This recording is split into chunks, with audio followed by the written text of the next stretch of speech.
రోజు అంట చాలామంది స్టేటస్లో పెడతా ఉంటారు. ఒక నాన్నని మరి ఎలా చూసుకుంటారో లేదో మనకి తెలియదు, కానీ స్టేటస్లో మటుకి I love you daddy, my hero daddy అని పెడతా ఉంటారు. నాకు నాన్నని అప్పుడు కాదు మనం అనుకోవాల్సింది, ఎప్పుడు అనుకోవాలంట? ఆఖరి రోజుల్లో, దెన్ హీఈస్ లాస్ట్ పొజిషన్. ఆయన ఎప్పుడైతే లాస్ట్లో ఇక ఉన్నాడో అప్పుడు నువ్వు చూసుకోవాలి. అది నీ తండ్రిని నువ్వు ప్రేమించే విధానం. అర్థమవుతుందా? చాలామంది ఏం చేస్తారంటే స్టేటస్లో పెడతా ఉంటారు, కానీ బయట చూస్తే నాన్నని చూడలే. కానీ ఒక విషయం ఏంటంటే, ప్రేమదేని బిడ్డలారా, ఇంట్లో వాస్తవానికి ఇద్దరు భార్య భర్తలు ఉంటారే, కానీ అసలు పొజిషన్ ఎవరిదే? నాన్నదే. ఆయన తీసుకొచ్చి మనం పోషించకపోతే మనకి తినటానికి తిండి ఉండదు కదా. కాబట్టి నాన్న చాలా గ్రేట్. అది కూడా మనకి ఎప్పుడు తెలిసింది అంటే మన తండ్రి అయినప్పుడు తెలిసింది నాన్న విలువ. మనం కూడా ఒక బిడ్డలని కనిన తర్వాత అప్పుడు అనిపిస్తుంది, అరే మా నాన్నని ఎలా చూసేవాడేమో. మన పిల్లలను మనం చూస్తాం కదా, అలాగే మా నాన్న కూడా నన్ను ఇలా చూస్తాడేమో అని అనిపిస్తుంది. అప్పుడు నాన్న విలువ ఏంటో మనకి తెలుస్తుంది. అప్పుడు దానికి తెలియదు. చాలామంది తెలియక మూర్ఖంగా బిహేవ్ చేస్తూ ఉంటారు. కానీ నాన్న చక్కగా, అంటే మన పర్సనల్ లైఫ్లో మనం ఏంటంటే మనం ఎన్నో కొనుక్కుంటూ ఉంటాం. తండ్రి అయిన తర్వాత అదేమైపోతుందంట, మనం కొనుక్కోని కాస్త మన పిల్లలకి కొనవలసి వచ్చి, అంటే ఆ పొజిషన్ త్యాగం చేస్తాడు. తండ్రి అనేవాడు త్యాగం చేస్తాడు. అలా త్యాగం చేసేవాడే తండ్రి. కాబట్టి మనం ఏం చేయాలంట, ఈ ఫాదర్స్ డే సందర్భంగా స్టేటస్లో మనం ఫోటోలు కాదు పెట్టేది, తండ్రిని బాగా చూసుకోవాలి. అర్థమైందా? అప్పుడు మనం పెట్టిన సంతోషం. అందుకే మన దేవుడు ఏమంటాడు, ఏది చెబితే అది చెయ్యాలి, నీ క్రియలు కావాలి, అంతే, నీ మాటలు చెప్పొద్దు. అదవుతుందా? చాలామంది యవనస్తులు ఏం చేస్తారంట, బళ్ళ మీద my daddy is my hero అని పెడతారు, ఇంట్లో చూస్తే కొట్టుకుంటూ ఉంటారు. ఇలాంటి పరిస్థితులు చాలా మనం చూస్తూ ఉంటాం. అలాగే తండ్రి పేరు, తండ్రి పరువు కూడా నిలబెట్టేవాడు ఎవడు? కొడుకు కూతురే, పిల్లలే కదా. పిల్లలోనూ పెరిగామనుకో, నీ నాన్న పేరు ఆయన ఉన్నా లేకపోయినా కూడా ఆయన పేరు, అరే భలే పెంచాడరా, చక్కగా మంచిగా వాళ్ళు ఉంటున్నారు, ఆయన పేరు నిలబెడుతున్నారు అనే మాట వస్తుంది. మేము డిగ్రీ చదివేటప్పుడు, డిగ్రీ అయిపోయిన తర్వాత నేను సేవలకు వచ్చిన తర్వాత మా అమ్మ మా నాన్న చాలా మంది అంటా ఉండేవాళ్ళు, వాడు జాబ్ చేయకపోయినా పర్లా, నిజంగా దేవుని సేవకుడు దేవుని పని బాగా చేస్తే మాకు అంతకన్నా సంతోషం ఏముందంటే, వాడు మా రూపాయి తెచ్చి ఇచ్చినా పర్లా, ఇవ్వకపోయినా పర్లా, కానీ వాడు మంచిగా సేవ చేస్తే చాలు అని అనుకున్నారు.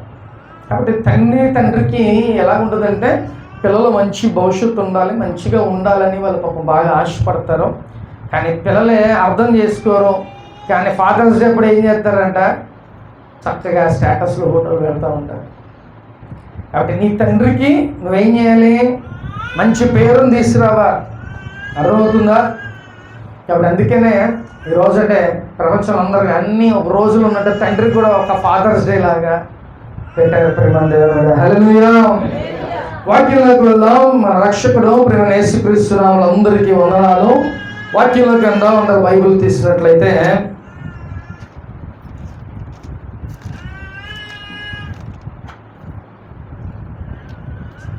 జెఫన్యా గ్రంథం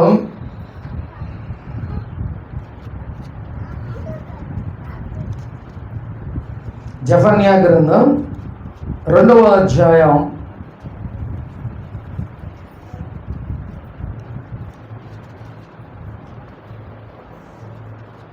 'తిరగండి బాలసంగర్, ఇటు తిరగండి, మీరు ఏంటంటే మీ మనవరాలు ఆపోజిట్ అటు ఇటు చూసుకుంటున్నారా ఏంటి? ఇటు తిరగండి. జెఫన్యా గ్రంథం 2వ అధ్యాయం 1వ వచనం నుంచి చదువుకుందాం. సిగ్గుమాలిన జనులారా కూడి రండి, పొట్టి గాలికి ఎగురునట్లు సమయము గద్దించుచున్నది. చాలు. హల్లెలూయా. ఇక్కడ దేవాది దేవుడు స్వయంగా ఆయన ఏం మాట్లాడుతున్నాడంటే, సిగ్గుమాలిన జనులారా. ఎంత ఆ మాట అనటానికి ఈ లోకంలో చాలా మంది ఆ మాట అంటారు. ఎందుకని? ఎవరైనా చెప్పిన మాట వినకపోతే పదే పదే పదే చెప్పి కూడా వినకపోతే ఆ మాట అంటారు. అవును కదా? ఎవరైనా నీకు సిగ్గుందా ఈ పని చేస్తున్నావు అని అంటారు కదా. అలాగే దేవుడు కూడా ఈ మాట అనడానికి గల కారణం ఏంటంటే, జెఫన్యా ఆ కాలంలో ఆయన ఒక ప్రవక్తగా దేవుని నిలబెట్టుకున్నాడు. ఆ యొక్క కాలంలో జనులంతా పాపములో నివసిస్తున్నారంట, దేవునికి వ్యతిరేకంగా వాళ్ళు జీవిస్తున్నారు. సో అందుకనే దేవుడు ఏం చెప్తున్నాడంట, ఒరే సిగ్గుమాలిన జనులారా కూడి రండి, పొట్టు గాలికి ఎగిరినట్లు సమయము గతించుతున్నాడు. సమయం గతించిపోతుందంట. దేనికి? సమయం అనేది చాలా చాలా ఇంపార్టెంట్. అర్థమవుతుందా? ఇప్పుడు మన సమయానికి అవ్వగొట్టకపోతే ఏమైంది? What will happen? ఏమైంది? సమయానికి అవ్వగొట్టలేదు అనుకో, ఫస్ట్ చిరాకు వస్తుంది, రెండవది ఆకలి వేస్తుంది, ఎప్పుడు ఇంటికి వెళ్ళిపోదామా అని మనకి అనిపిస్తుంది. ఇది వాస్తవం, అవునా కదా? ఇది వాస్తవం. సమయానికి అయిపోతే బాగుంటుంది కదా, ఒక పద్ధతిగా ఉంటుంది. కాబట్టి సమయం అనేది, టైం అనేది చాలా చాలా విలువైనది ప్రేమ దేవుని బిడ్డ. ఆ సమయాన్ని చాలా జాగ్రత్తగా మనం వాడుకోవాలి. ఈ లోకంలో ఉన్నప్పుడు సమయం ఎంత విలువైనదంటే, ఒకవేళ నువ్వు ఊరు వెళ్ళాలి, ట్రైన్ బుక్ చేసుకున్నావు, సమయానికి తెల్లవారదు 3 కూడా ఆ ట్రైన్కి మనం వెళ్తాం, అవునా కదా? సమయానికి ఆ 3 ట్రైన్ అయినా సరే, ఆ 3 మనం ఎగ్జాక్ట్గా అక్కడ ఉంటాం. అదే టైం అనుకుంటామా? అరగంట ముందే ఉంటామా? మా నాన్న అయితే 2 గంటలు ముందు ఉంచేవాడు. ఊరు వెళ్తుంటే ట్రైన్ అది 5 అయితే 3 తీసుకెళ్ళి కూర్చోబెట్టాడు. ఎందుకు నాన్న 2 గంటలు అంటే, వాళ్ళు ముందు వచ్చేస్తే అంటే ఎంత టైము విలువ చూడండి ప్రేమ దేవుని బిడ్డలారా. లోకంలో చాలా చాలా వాటికి చాలా చాలా సమయాలు చాలా ఇంపార్టెంట్. చాలామంది సమయాన్ని చాలా వృధా చేస్తూ ఉంటారు. డబ్బులు పోగొట్టుకున్నా పర్లా, కానీ సమయాన్ని మట్టికి వృధా చేయొద్దు అంటారు పెద్దలు. సమయం చాలా చాలా ఇంపార్టెంట్ ప్రేమ దేవుని బిడ్డలారా. సమయాన్ని చాలా జాగ్రత్తగా మనం వాడుకోవాలి. అది ఏ పరంగా అయినా, అది దేవుని విషయంలో అయినా, లేకపోతే మీ లోకంలో మనం బ్రతుకుతున్న ప్రతి విషయంలో కూడా సమయం అనేది చాలా ఇంపార్టెంట్. మన పనికి అవ్వచ్చు, డ్యూటీకి అవ్వచ్చు, ఏదైనా సమయానికి మనకు వేళ వెళ్ళకపోతే ఏమంటారు? ఇంకా బాబు నువ్వు ఇంటికి వెళ్ళి కొనుక్కో అంటారు. కాబట్టి సమయం చాలా ఇంపార్టెంట్, విలువైనది. ఆ విలువైన సమయాన్ని మనం చాలా జాగ్రత్తగా వాడుకోవాలి ప్రేమ దేవుడు కూడా. అందుకని దేవుడు అన్నాడు ఇక్కడ, సమయాన్ని దేవుడు మెన్షన్ చేస్తాడు. సమయం అంటే దేవుని రాకడకు కూడా ఒక సమయం ఉంది. మరి ఆ సమయం కోసం మనం వెయిట్ చేయాలి. లోకంలో అన్నిటి కోసం మనం సమయం కేటాయిస్తాం, అన్నిటి కోసం మనం ఏదైనా కూడా దానికోసం మనం వెయిట్ చేస్తాం, సమయం ఇస్తాం, ఏదైనా చేస్తాం. కానీ మన జీవితంలో దేవునికే మనం సమయం ఇవ్వలేకపోతున్నాం. సరైన సమయానికి రాలేము, సరిగ్గా దేవునికి సమయం గడపలేము, దేవునికి సరిగ్గా కొన్ని గంటలైనా మనం దేవుని దగ్గర మనం గడపలేము ప్రేమ దేవుని బిడ్డ. ఆ పరిస్థితుల్లో మనం వెళ్తున్నాం ప్రేమ దేవుని బిడ్డ. కాబట్టి దేవునికి ఇంపార్టెంట్ ఏంటంటే, ఆయనకి నువ్వు సమయం ఇవ్వాలి. ఆయనకి సమయం ఇస్తేనే నీకు కూడా దేవుడు సమయం ఇస్తాడు. ఎలాగా? ఆయన గలిలయ ప్రాంతం సముద్రం అంతా దాటి ఒక సేనా దెయ్యం పట్టిన వ్యక్తిని దేవుడు విడిపించాడు. ఏమన్నా ఆయనకి వేరే పని ఏమీ లేదు. యేసయ్యకి ఆల్రెడీ అక్కడ సువార్త అయిపోయింది, ఇంకా ఆయన చక్కగా వెళ్ళి విశ్రాంతి తీసుకోవచ్చు. కానీ ఎక్కడి నుంచి వెళ్ళాడంటే గలిలయ ప్రాంతం, ఆ సముద్రం అంతా దాటుకుంటూ వెళ్ళి ఎక్కడికి వెళ్ళాడంట? ఆ సమాధుల్లో ఉన్న వ్యక్తి దగ్గరికి వెళ్ళి దేవుడు అతన్ని విడిపించాడు. కేవలం ఒక్క రీజన్ మూలనే దేవుడు అక్కడికి వెళ్ళాడు. రాత్రంతా ఆయన ప్రయాణం చేసి, ఆ ప్రయాణం అంతా చేసి ఆ ఒక్క వ్యక్తిని దేవుడు విడిపించడానికి వెళ్ళాడు. కాబట్టి ఆయనకి దేవుడు సమయం ఇచ్చాడు, కాబట్టి ఆ వ్యక్తి విడిపించబడ్డాడు. ఇప్పుడు దేవుడు కూడా నీకు సమయం ఇవ్వాలంటే నువ్వు కూడా దేవుని కోసం కొంత సమయాన్ని నువ్వు వెచ్చించాలి.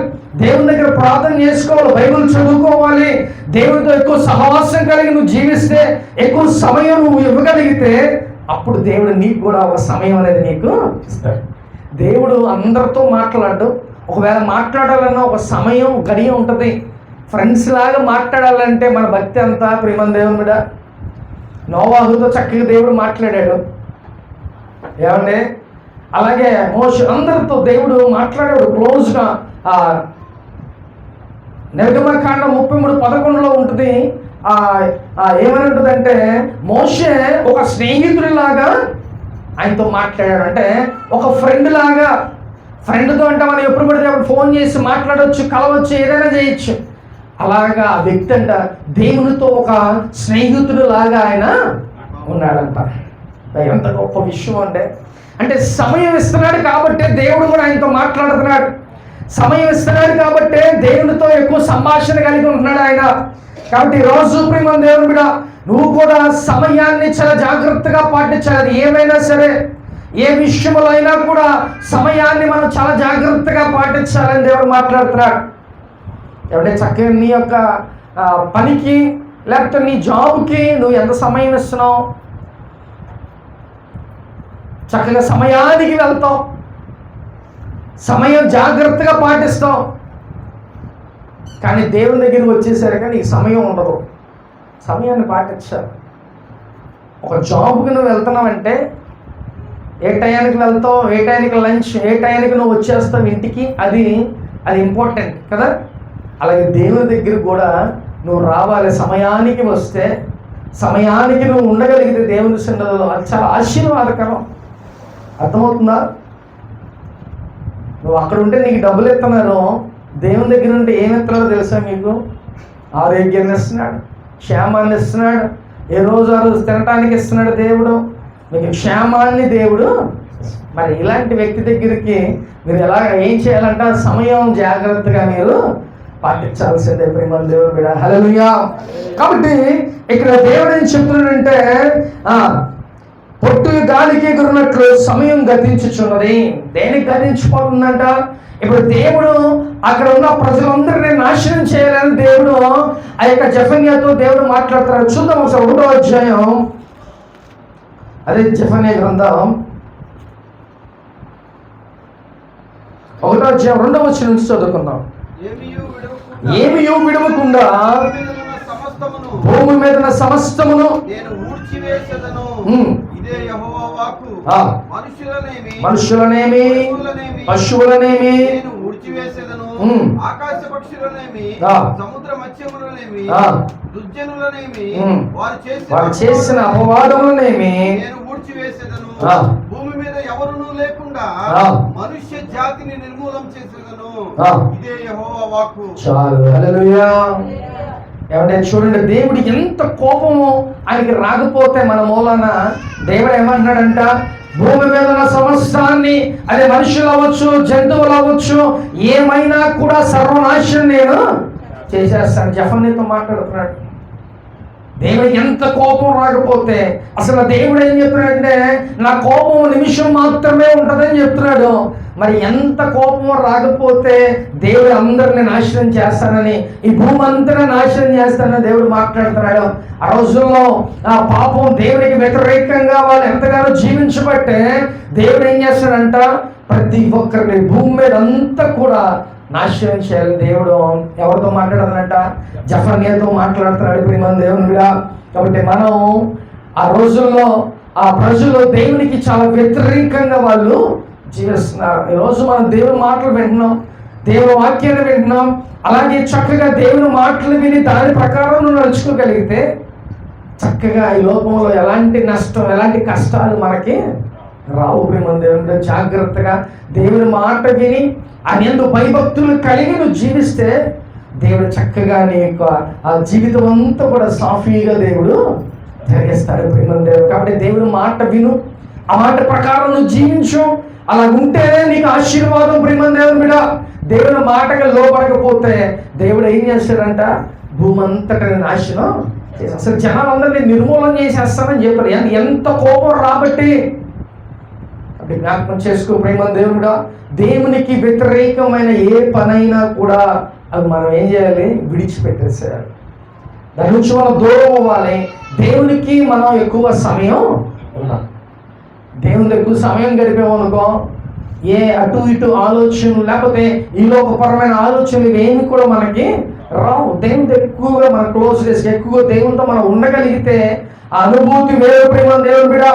కాబట్టి రోజు ఈ యొక్క జెఫన్యా కాలంలో దేవుడు చాలా గొప్పగా ఆయన ఏం చెప్తున్నాడంటే, ఆయన చేసిన ఆ కార్యాలు అవి ఏమి అన్ని చూసినా కూడా వాళ్ళు ఎలా ఉన్నారంట, దేవునికి వ్యతిరేకంగానే ఉన్నారు. అందుకనే దేవుడు ఆయనకి విసుగొచ్చేసి అసలు అంతా నేను నిర్మూలం చేసేస్తానని అంటున్నాడు. కాబట్టి ప్రేమ దేవుడా, మనం కూడా దేవుని మాట వింటే ఆయన కోపం మన మీదకి రాదు. జాగ్రత్తగా నువ్వు ఉండగలిగితే దేవుడు నేను బ్లెస్ చేస్తాడు.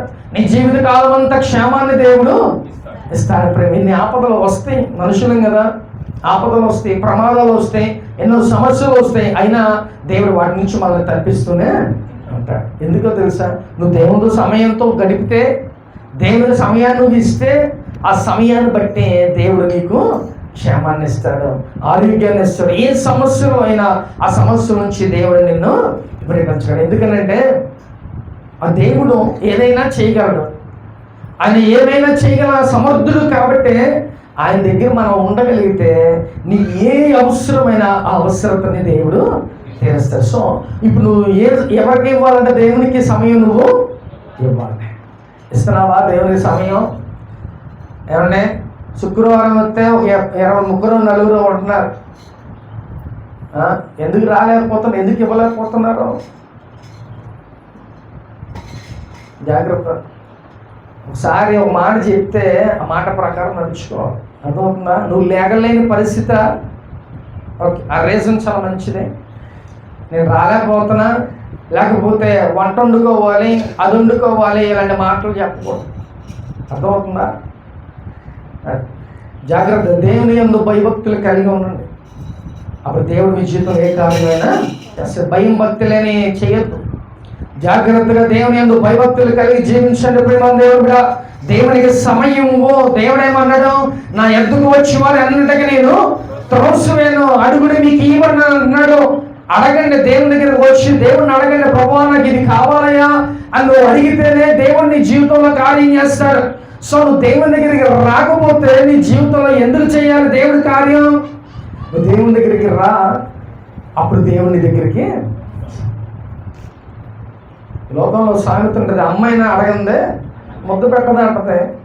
అలాగే నా దేవుడు కూడా ఏమన్నాడు తెలుసు, అడుగుడి మీకు ఏ అవసరం ఉందో ఆయనకి తెలుసు. అయినప్పటికీ ఏమన్నాడంట, నన్ను అడగండి నేను మీకు ఇస్తాను. సో అడగాల్సిన బాధ్యత మీకు ఉంది.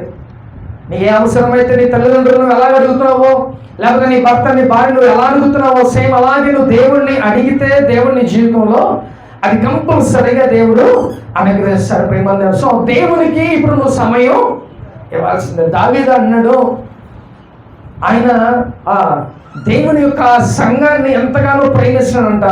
ఆయన అంటాడు, ప్రభువా నీ సన్నిధిలో నేను ఒక ఒలివ మొక్కలాగా ఎదగాలి. అంటే ఆయన సన్నిధిలో ఉండాలని, ఆయన సన్నిధిలో ఆయన ఎంతగా ప్రేమిస్తున్నాడో అక్కడ వాక్యం ద్వారా తెలియజేయబడుతుంది. ప్రేమ దేవుని మీద దేవుని అంతగా ప్రేమిస్తున్నాడు, దేవుని సన్నిధిని ప్రేమిస్తున్నాడు. దేవుని సన్నిధిలో నేను ఇలా ఎదగాలి అని అనుకుంటున్నాడు. ఎవరైనా ఒక రాజు, ఇది ఆయన గొర్రెలు కాసుకునేటప్పుడు అన్న విషయం కాదు, ఇది రాజుగా ఉన్న సమయంలో అంటున్నాడు. అంటే గొర్రెలు కాసుకున్నప్పుడు దేవుని ఇష్టపడ్డాడు. అలాగే ఒక హైట్స్లోకి దేవుడు రాజుగా చేసినప్పుడు కూడా, అప్పుడు కూడా దేవుని సన్నిధిని ఆయన ప్రేమిస్తున్నాడు. నువ్వు కూడా దేవునికి సమయం ఇవ్వటం నేర్చుకోండి. మనకేదైనా మనం ఒక స్థితిలో ఉంటే, నాకు కుదరట్లేదండి, నేను రాలేకపోతున్నా అని అన్నాం అనుకో, కుదిరేలాగా దేవుడు చేస్తాడు. ఏం చేయాలో ఆయనకి తెలుసు. మనం ఎన్ని చేసినా ఆయన చేయాల్సింది ఆయన చేస్తాడు. సో దేవునికి నువ్వు సమయం ఇవ్వు. దేవునికి సమయం కలిగితే దేవుడు చక్కగా నీ జీవితంలో గొప్ప కార్యాలు చేస్తాడు. ప్రేమ దేవుడు కూడా. అందుకని సమయం అనేది చాలా చాలా ఇంపార్టెంట్. దేవుని సన్నిధిలో నువ్వు గడుపు, ఆ సమయం ఇవ్వు దేవునికి. చక్కగా దేవుడు నీ స్థితిగతుల్ని దేవుడు మార్చేస్తాడు. సో ఇప్పుడు దేవుడు ఏం చెప్తాడంటే, అప్పుడున్న ప్రజలకి, బాబు సమయం అయిపోతుంది, సమయం గతించిపోతుంది, కాబట్టి మీరు ఏం చేయాలంట, దేవుని ఎరిగి దేవుని దగ్గర నువ్వు జాగ్రత్తగా నువ్వు ఉండి నీ యొక్క ప్రతి మాలిన్యం లేకపోతే నీ యొక్క చెడుతనాన్ని అంతటా నువ్వు విడిచిపెట్టి దేవుని దగ్గరికి రా. అప్పుడు దేవుడు నిన్ను క్షమిస్తాడు. నీ ప్రాంతాన్ని, నీ దేశాన్ని, లేకపోతే నీ భూమిని దేవుడు కాపాడుతాడు. ప్రేమ దేవుడు కూడా. అంతేగాని దేవునికి వ్యతిరేకంగా ఉన్నావా, దేవునికి దూరంగా ఉన్నావా, దేవునికి సమయం ఇవ్వట్లేదా, వాటిని బట్టి దేవుడు ఏం చేస్తాడంటే నీ మీద కోపగించుకుంటాడు. కాబట్టి దేవునికి సమయం ఇచ్చి చూడు, దేవుడు చక్కగా నీ జీవితంలో గొప్ప కార్యాలు చేస్తాడు. ప్రేమ దేవుడు కూడా. మనం కూడా పాస్టర్ గారు వచ్చారా లేదా అని చూస్తారు, లేకపోతే ఒక చెవి వేస్తారు, వినపడుతుందా లేదా, వచ్చేసారని చెప్పి అంటే మేము కూడా అంతేలేండి. ఆ స్టేజ్ మీద దాటుకొని వచ్చా, నాకు తెలుసు కానీ పాపం మీ బాధలో. కాబట్టి పాస్టర్ గారి కోసం కాదు ప్రేమ దేవుడు కూడా, దేవుని సన్నిధిలో దేవుని ప్రజెన్స్, దేవుని యొక్క ఆ యొక్క అనుభూతిని మనం పొందుకోవాలి. దేవుని మాటలు మనం బయట ఉన్నప్పుడల్లా మనకి ఎలా ఉండదంటే టెన్షన్స్ ఉంటాయి. బయట ఉన్నప్పుడల్లా ఏదో ఒక టెన్షన్, ఏదో ఒక సమస్య, ఏదో ఉంటాం. కానీ దేవుని సన్నిధికి వచ్చి దేవుడు మనతో మాట్లాడదని ఎంత ప్రశాంతంగా ఉంటుందో, దేవుని ఆరాధిస్తుంటే లీనమైపోయి హ్యాపీగా దేవుని సన్నిధిలో మనం గడపవచ్చు. అర్థమవుతుందా? కాబట్టి ఏ విషయంలో కూడా నీకు బాగోకపోతే, నువ్వు లెగలేని పరిస్థితి అయితేనే తప్ప కానీ దేవుని సన్నిధి ఎట్టే పరిస్థితుల్లో నువ్వు విడిచిపెట్టద్దు. ప్రేమ దేవుడు. హల్లెలూయా. కాబట్టి దేవునికి సమయం ఇవ్వు. ఆ సమయాన్ని బట్టి దేవుడి జీవితంలో కార్యాలు చేస్తాడు. సో ఇప్పుడు ఒక ఆడపిల్ల ప్రెగ్నెన్సీ అయింది, ఎంత సమయం కావాలి? 9 months or 10 months. ఇవాళ ఉంటేనే బిడ్డ బయటికి ఒక సమయం అంటే అది ఇంపార్టెంట్. లేదు నాకు 5 నెలలకు కావాలని అంటే కష్టం, అది రాదు. దేవుడు కొంత కాలం సెట్ చేశాడు, కొంత సమయాన్ని సెట్ చేశాడు. ఆ సమయం వరకు బిడ్డ లోపల ఉండాలి. అలాగే ప్రతిదానికి ఒక సమయం ఉంటుంది ప్రేమ దేవుడు. కాబట్టి నీ జీవితంలో, నా జీవితంలో కూడా ఏదైనా ఒక కార్యం జరగాలంటే ఆ కార్యం కోసం కూడా నువ్వేం చేయాలంట? వెయిట్ చేయాలి. అయ్యా నువ్వు ఇచ్చే సమయం, నువ్వు చేసే సమయం వరకు నేను వేచి ఉంటాను ప్రభా. ఆయన సమయం కోసం మనం వెయిట్ చేయాలి. సో నువ్వు దేవునికి సమయం ఇవ్వగలిగితే నీ సమస్య గురించి కూడా ఆయన ఏం చేస్తాడంట? బ్యాక్గ్రౌండ్ వర్క్ చేస్తూ ఉంటాడు నీ కోసం. ఎవరిని పంపించాలి వీడికి సహాయం కోసం, వీడికి ఏమైతే అవసరం, ఎలాగ పంపించాలి, ఏం చేయాలనే విషయం ఆయన వెనక మన కోసం వర్క్ చేస్తూ ఉంటాడు. నువ్వేం చేయి, కేవలం ప్రార్థన చేయి చాలు. వెనక నేను ఎవరిని పంపించాలో, నీకు ఎవరి సహాయాన్ని పంపించాలో, ఎవరు నీ కోసం సిద్ధపరచాలో అన్నీ దేవుడు సిద్ధపరిచే ఉంచుతాడు. కాబట్టి దేవునికి సమయం ఇవ్వు, ప్రార్థన చేయి, నీ సమయం ఆయన చేస్తాడు, ఆయన చూస్తాడు ప్రేమ దేవుడా. కాబట్టి ఎలాగ నీ కోసం సహాయం పంపించాలో, ఎవరు నీ కోసం పంపించాలో ప్రతీది దేవుడు నీకు సహాయాన్ని అందిస్తాడు ప్రేమ. సో సమయం అనేది చాలా చాలా ఇంపార్టెంట్ ప్రేమ దేవుడా. ఏదో నేను చాలాసార్లు మీకు చెప్పుకుంటాను, నేను వినకుండా ఆన్లైన్ ప్రేయర్స్కి వెళ్ళేటప్పుడు అక్కడ ఇద్దరు భార్య భర్తలు చనిపోదామని ఉరేసుకోవటానికి సిద్ధపరుచుకున్నారంట. వెంటనే అక్కడ ఉన్న పాస్టర్ గారు ఫోన్ చేసి సురేంద్ర పాల్ గారు వస్తున్నారు అని మాట అన్నారంట. ఫోన్ చేస్తే ఇంకా అప్పటికి హ్యాంగ్ చేసుకోవాలా, ఫోన్ తీశారంట, సురేంద్ర పాల్ గారు వస్తున్నారు అనే మాట విన్నారంట. దాన్ని క్యాన్సిల్ చేసుకుని వచ్చేసారు. ఆ టీ బ్రేక్లో, ఆన్లైన్ టీ బ్రేక్లో వాళ్ళిద్దరు భార్య గబగబా పరిగెత్తుకుంటూ నా దగ్గరికి వచ్చి ఆ మాటలు చెప్తే నాకు చాలా భయం వేసింది. అంటే ఆ సమయం చూసారా, ఒకవేళ ఆయన ఫోన్ చేయకపోతే, ఆ సమయంలో ఆ ఫోన్ కానీ వాళ్ళకి వెళ్ళకపోతే ఆ సమయంలో ఇద్దరు భార్య భర్తలు చనిపోయారు. చూసారా, సమయం చాలా చాలా ఇంపార్టెంట్ ప్రేమ. ఏ సమయంలో ఏం చేయాలో, ఏ సమయంలో ఏంటి, ప్రతీది కూడా మనం చేసుకోగలిగితే చక్కగా మన పనులన్నీ చక్కగా జరుగుతాయి ప్రేమ. సో సమయం, నువ్వు దేవునికి ఇవ్వాల్సిన సమయం దేవునికి, నువ్వు పని చేసుకోవాల్సిన పని దేవునికి, అది నీ యొక్క డ్యూటీ నువ్వు చేసుకో సమయానికి, ప్రతి దానికి ఒక సమయం ఉంటుంది. అందుకే ప్రసంగి భక్తుడు అంటాడు, సూర్యుని కింద జరుగు ప్రతి ఒక్క దానికి దేవుడు ఏంటంటే ఒక సమయం కేటాయించాడు. చదువుతావా ప్రసంగి గ్రంథం?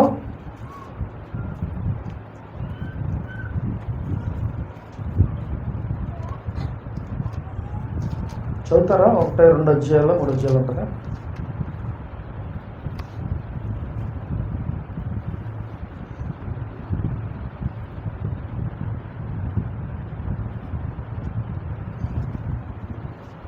ప్రతిదానికి సమయము కలదు. ఎంత? ప్రసంగి 3:1 చూద్దాం. ప్రతిదానికి ఒక సమయం కలదు. ఆకాశం క్రింద ప్రతి ప్రయత్నమునకు సమయం కలదు. పుట్టుటకు, చచ్చుటకు, నాటుటకు, నాటబడడానికి, పెరిగివేయుటకు, చంపుటకు, బాగు చేయుటకు, పడగొట్టుటకు, కట్టుటకు, ఏడ్చుటకు, నవ్వుటకు, దుఃఖమునకు, నాట్యమునకు, రాళ్లను పారవేయుటకు, రాళ్లను కుప్పవేయుటకు, గౌగులించుట మానుటకు, వీటన్నిటికీ ఒక సమయం కలదు. సో ప్రతిదానికి సమయం కలదు. ఆకాశం క్రింద ప్రతి ప్రయత్నముకు సమయం కలదు. నువ్వు ఎన్నో ప్రయత్నాలు చేస్తావు, కానీ ఒక సమయం రావాలి. నువ్వు చేసే ప్రతి ప్రయత్నానికి ఒక సమయం అనేది దేవుడు ఇస్తాడు. ఆ సమయానికి తగినట్టుగా నువ్వు జరిగితే దేవుడు చక్కగా కార్యాన్ని చేస్తాడు. సమయం వరకు నువ్వు వెయిట్ చేస్తే ఆ సమయం వస్తుంది, దేవుడు నిన్ను గొప్పగా ఆశీర్వదిస్తాడు. ప్రేమ దేవుడు. హల్లెలూయా. కాబట్టి ప్రసంగి భక్తుడు అంటున్నాడు, ఈ లోకములో సూర్యుడి కింద జరుగు ప్రతి ప్రయత్నానికి ఒక సమయం కలదు. అంటే ప్రతి దానికి ఈ ఊరోద్యములన్నిటి గురించి ఉంది. నువ్వు బ్రతుకుటకు, నువ్వు చావుటకు, నువ్వు గిట్టుటకు, నాటుటకు, పెరిగి వేయటానికి ప్రతి దానికి ఒక సమయం కలదు. నువ్వు పుడతానికి నీ డేట్ ఆఫ్ బర్త్ ఉందిగా, అలాగే నీ డెత్ డేట్ కూడా ఉంటుంది. అర్థమవుతుందా? నీ డెత్ డేట్ కూడా, నీ చనిపోయిన రోజు కూడా ఉంది. మనకు తెలియదు, ఆయనకి తెలుసు కదా. సో మనం ఏ పార్టీ వాళ్ళం? ప్రేమ దేవుని మీద దేవునికి సమయం ఇవ్వండి. లోకంలో ప్రశాంతంగా దేవుడు మన సమాధానంగా సమృద్ధిగా దేవుడు మనల్ని ముందుకి తీసుకెళ్తారు. సో టైం అనేది చాలా చాలా విలువైనది. దాన్ని జాగ్రత్తగా మనం యూజ్ చేసుకోవాలి. అది నీకు నీ జీవితంలో కార్యం జరగాలన్నా కొంత సమయం ఇవ్వండి. లేకపోతే నీ యొక్క జాబ్ కావచ్చు, లేకపోతే దేవుని సన్నిధి కావచ్చు, దేనికైనా కూడా సమయం ఉంది. కాబట్టి ఆ సమయాన్ని నువ్వు పాటించగలిగితే, ఆ సమయాన్ని నువ్వు జాగ్రత్తగా నువ్వు మెయింటైన్ చేయగలిగితే చక్కగా నీ జీవితం చక్కగా సజావుగా ఉంటుంది. ప్రేమ దేవుడు. హల్లెలూయా. కాబట్టి సూర్యుడి కింద ప్రతి ప్రయత్నానికి, ప్రతి దానికి ఒక సమయం కలదు. ప్రేమ దేవుడు. కాబట్టి జాగ్రత్తగా దేవునికి సమయం ఇవ్వండి. లోకంలో అన్నిటికీ మనం ఇస్తాం, ప్రతి దానికి మనం సమయం ఇస్తాం. ఒక ఎమ్మెల్యే దగ్గరికి వెళ్ళాలంటే వాడికన్నా ముందు మనం కూర్చొని ఉంటాం. ఆఫ్టర్ ఆల్ వాడు మనిషి అండి. వాడి కోసమే మనం అట్లా కూర్చుంటున్నాం. అట్లాగా దర్జాగా మంచి బట్టలు వేసుకుని వెళ్తాం. మరి దేవాతి దేవుడు అలాంటి వాళ్ళు నిలబెట్టిందే నా దేవుడు. అలాంటి ఆయన దగ్గరికి మనం ఎలా ఉండాలి? సమయం కన్నా ముందే వచ్చి మనం కూర్చోవాలి. జాగ్రత్తగా నీట్గా మంచిగా మనం దేవుని బిడ్డలంగా నీట్గా మంచి డ్రెస్గా మనం వేసుకొని దేవుని సన్నిధికి మనం, కానీ ఆఫ్టర్ ఒక పార్క్కి వెళ్ళాలంటేనే మనం టిప్ టాప్గా రెడీ అయ్యి వెళ్తాం. దేవుని సన్నిధికి వచ్చేటప్పుడు మనం ఎలా ఉండాలి?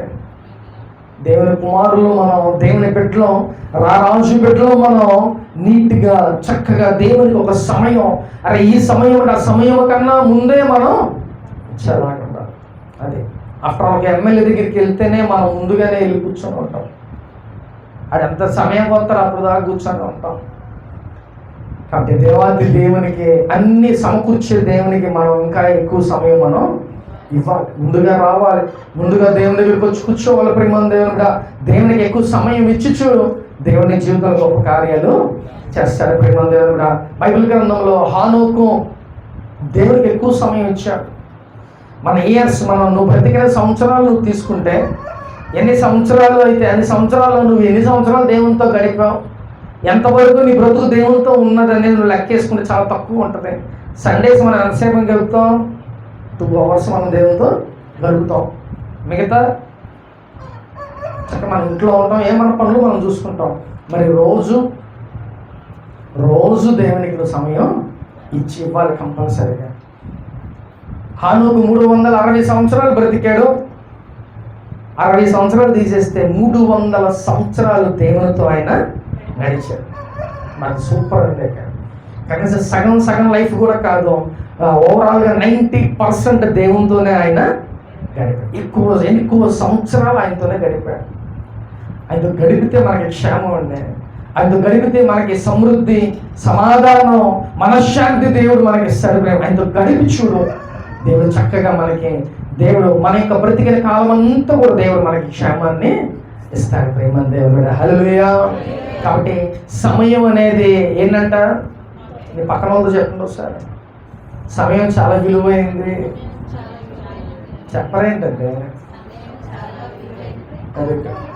సమయం చాలా చాలా విలువైంది ప్రేమ. కాబట్టి సమయం విలువైంది, దేవునితో గడుపు.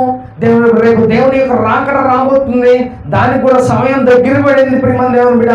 కాబట్టి నువ్వు ప్రిపేర్ కలిగి ఉండు, దేవునిలో చక్కగా ప్రతిరోజు నీ భక్తిని నువ్వు పెంచుకో, నీ భక్తిని జాగ్రత్తగా నువ్వు చెయ్యి.